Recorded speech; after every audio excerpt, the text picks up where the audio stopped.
What's going on? In this video, I'm going to talk about the Bosu ball and why you shouldn't be using it and certain applications when it does make sense. So I'm going to cover the 3 reasons why I think people are using it and why that's ultimately a mistake. I'm going to cover how you can get the training effect that you want, that you think you're getting from the Bosu ball, and actually get it in a much safer and ultimately more efficient and effective way.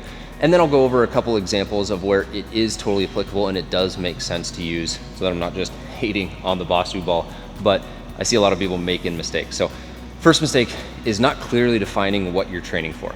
So I'll see this all the time, especially with guys where they want to build more muscle, they want to be more athletic, they want to lose more fat, they want to run faster, they want 5 different goals.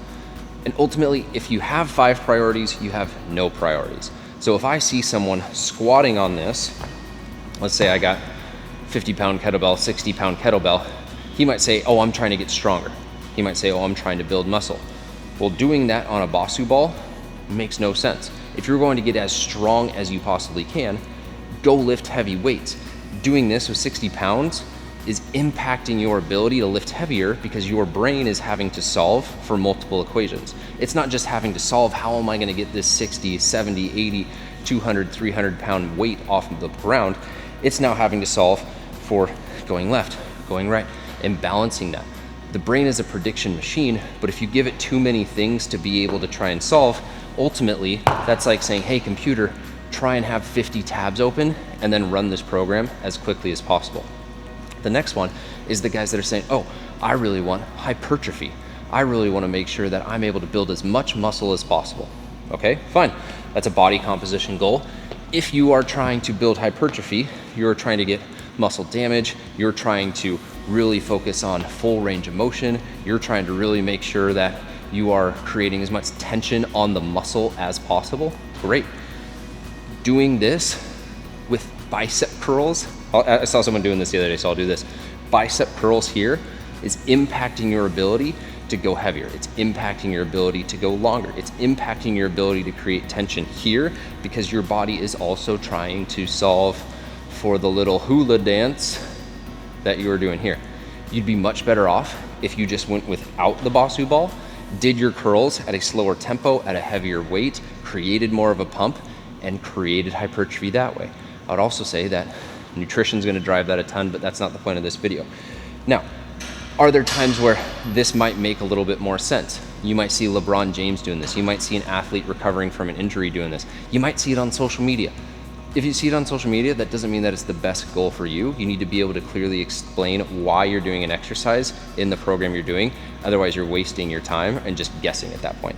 So if I'm an athlete and I'm working on my proprioception or my ability to reduce injury, sweet. Then I might go here and work on my balance, work on my proprioception. You'll see LeBron passing a basketball back and forth. He's doing something that he's already mastered and then adding in an invariable or a variable concept that he doesn't know how to necessarily solve for because he's going to be passing a basketball, shooting a basketball while getting fouled. His brain needs to create as many mental models as possible of that. This is a way to train that. At that point, this makes sense. But for strength, doesn't make sense.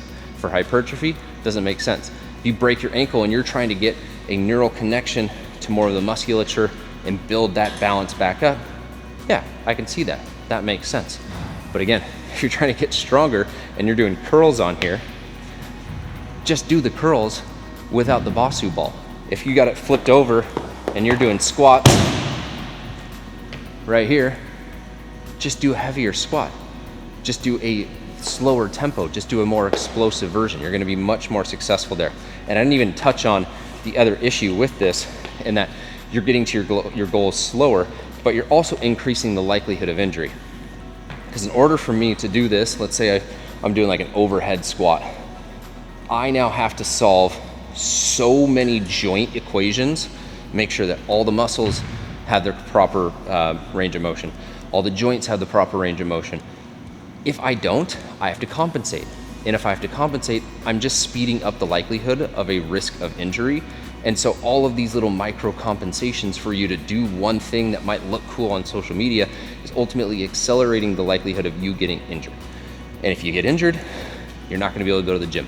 If you're not able to go to the gym, you're not gonna get stronger. You're not gonna build more muscle.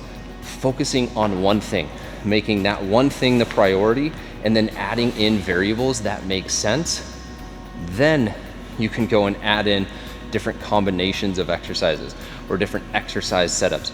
But you should be able to clearly explain why that's happening. Again, otherwise you're just wasting your time, making it less likely for you to get to your goal because you either get injured or you're never set up to get there in the first place. One other exercise that I think can totally make sense is if you're doing core variations with that, you're gonna have to really stabilize throughout the entire core musculature if you're doing a plank on that, or if you're doing something that requires you to be in a side plank or something where you're bracing or creating some sort of anti-extension. Thanks for watching. If you learned something in this video, be sure and hit the like, subscribe button, share it with a friend, leave a comment if you got any questions below.